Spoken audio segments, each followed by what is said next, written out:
y'all? Welcome to the Big Dirty Sports Podcast. My name is Zach Selwyn. Today's Big Dirty Sports legend is none other than Chris the Birdman Andersen.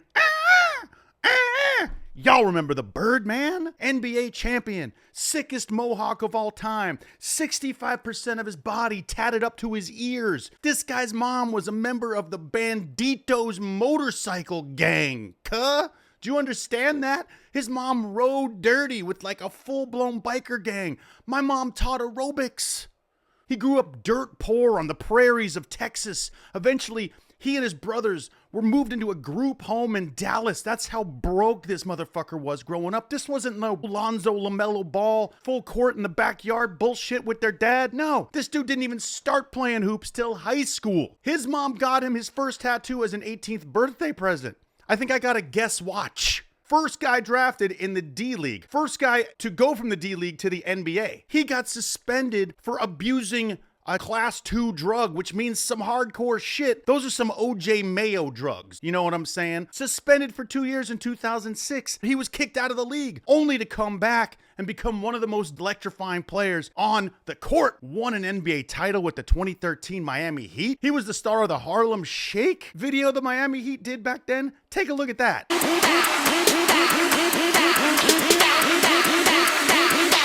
And do the Harlem Shake. He once shoved that total soft-ass Tyler Hansbrough to the floor. Tyler Hansbrough looks scared. Got suspended in the middle of the NBA playoffs for that? That's ballsy. This dude didn't have an easy path. He played 1 year of like junior college ball and then thought he would make the NBA, but guess what? He never declared for the NBA, and he didn't know you had to. He had to go play for teams like the Jiangsu Dragons of the Chinese Basketball Association. After that, he played for the New Mexico Slam. I'm a huge fan of the IBL, the International Basketball League. That kind of sounds like some sort of stomach issue, doesn't it? Like I have an IBL, I can't come out. It's like a cross between a BBL and IBS. After that, listen to these powerhouse teams he played for. The Dakota Wizards, the Fargo Moorhead Bees, the Sugarland Sharks of the Southwest Basketball League, the Fayetteville Patriots. What are these teams? In these leagues he played in, he averaged 1.1 point a game and 1.6 rebounds a game. Those are like my high school numbers. Showed a photo. I could dunk back then. We don't only celebrate guys who drank themselves out of baseball like we have in the past. We're talking about a guy who turned his life around after being suspended by the NBA. Ladies and gentlemen, the Birdman, Chris Andersen, who was able to come back after a 2-year suspension and become a lot of fans' favorite players with that mohawk and that free bird tattoo across his neck. Me, I have a Garfield on my ankle, and even I think that's too much. Where does it all start for Andersen? Starts in Texas, a small little town. His dad is an Eastern Bloc guy. That's probably why he was so tall. And his mom was a biker chick. And they had a bunch of boys, and they lived off the land in Texas. That's where you grow up gritty. You know, that's like, it's not New York City streets, but growing up in the middle of nowhere is tough.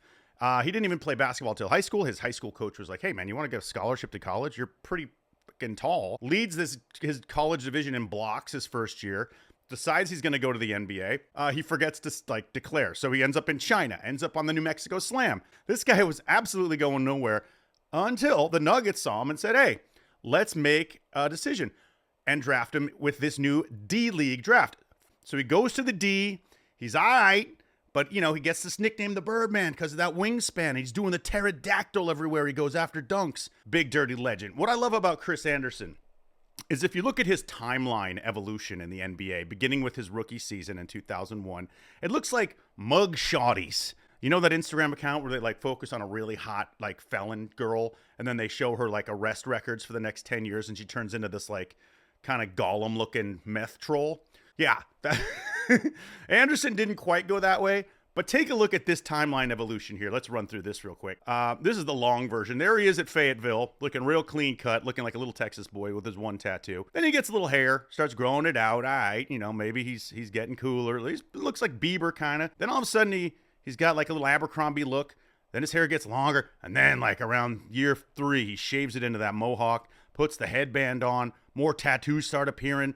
Mohawk gets higher, he gets higher, gets kicked out of the league, and then he comes back strong. He goes into rehab, he kicks whatever he was doing, comes back to Denver, and is just an absolute beast. I mean, by the end of it, he's got the full beard. He looks like the dude you don't want to see, 2 cells down. I love the timeline on Chris Andersen. It's just like from this sort of like good old Texas boy to like, Jesus Christ, get the hell away from me.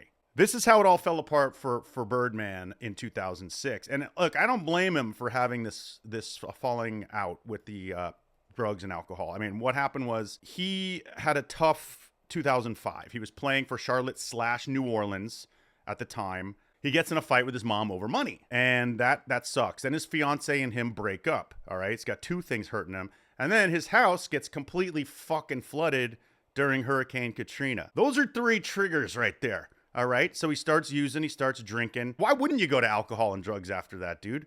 I mean, if I don't get a callback on like a pickle commercial, I'm blacking out on like Guinness Stout all night long. And he was in the goddamn NBA. He was just like, whatever, I can shake this off in the morning. But unfortunately, he chose to do some of those real banned drugs, those ones that the NBA don't like too much, them OJ Mayo shits, the ones that mean you're not getting back in the league unless you clean the fuck up. There's a reason why OJ Mayo hasn't returned to the NBA, and OJ Mayo was a hell of a player. That's why I applaud you, Birdman, for getting back in the game. What I love about Birdman, too, when they interview him, he's 2 different people.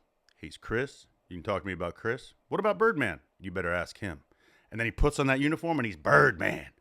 I'm wondering what he's doing in retirement, if he's more Chris or more... My guess he's a way more Chris than way less Birdman, but who knows. After the suspension, within 5 years, he's doing the Harlem Shake with the Heat. He wins the title in 2013. He shot 80% in the playoffs that year. And then he tears an ACL, a couple years later, and he's out of basketball after 2016. But what a 10-year run there for the Birdman to go from the Shanjuizi Sharks, whatever that Chinese team was, to winning a title and sporting a ring with LeBron, D-Wade, and Chris Bosh. He gets drafted later on into the Big 3.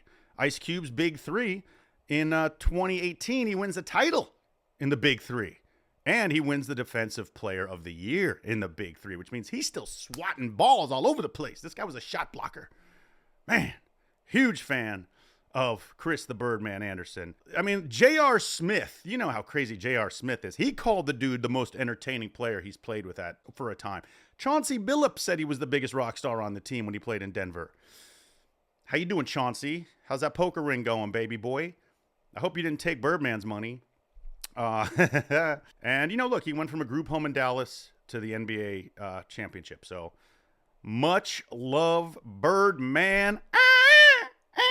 A true big dirty legend. Now, real quick, I want to tell you the definitive Chris Birdman collector's cards to get your hands on if you are a Birdman fan. This guy is not exactly, a collector's dream, but there's some really cool cards out there. The 2005-2006 Topps Total Chris Andersen, number 122. Just the image on this card alone, he's just jamming the ball there. He's got the 2 feet up like the signature Shaq move. He's staring the ball down like he just murdered it. New Orleans Hornets, too. So way pre-Pelican days in New Orleans. Then there's his rookie card. It's another dunk shot. He's jacking up someone on the Utah Jazz, it looks like. This is an upper deck autographed Denver Nuggets card, 2001-2002, just right when he got into the league. But he's just yamming on someone. That'll run you about $75 if you can get a good condition. The other one, the cool dunk one, and look, I'm here at Big Dirty Sports. When it comes to card collecting, we're not exactly all about chasing dollars like some of you out there. We like going for good photographs, good photography, good in-action shots, and just overall cool cards to have. And the Chris Andersen Topps Total is one of my favorites. Pre-tattoos, I mean, those legs don't have any tats on them yet. Right now that guy's tatted 65% of his body, toes to neck, cuh. I wouldn't even doubt if he's got like some face shit going on now. I haven't seen him in a while, but Chris, if you're watching, come on the Big Dirty. We'll do a catch up. Thank you for being a Big Dirty legend. Congratulations on your career and for turning your life around. My man, all I got to say is, do the Harlem Shake. Zach Selwyn, Big Dirty Sports Legends. We will catch you next time around with, we're trying to expand it, not just to alcoholics from the 40s and 50s who grew up throwing rocks at crows. We're trying to bring you into the realities of the modern NBA and MLB, and it's good to have Chris Andersen be one of our first more modern players on the show. And next time around, we'll probably talk about Darryl Strawberry getting pardoned by Donald Trump for his tax evasion. Way to go, Straw. Just shows you can do it. You can turn your life around, baby. Zach Selwyn, Big Dirty. We will see y'all next time.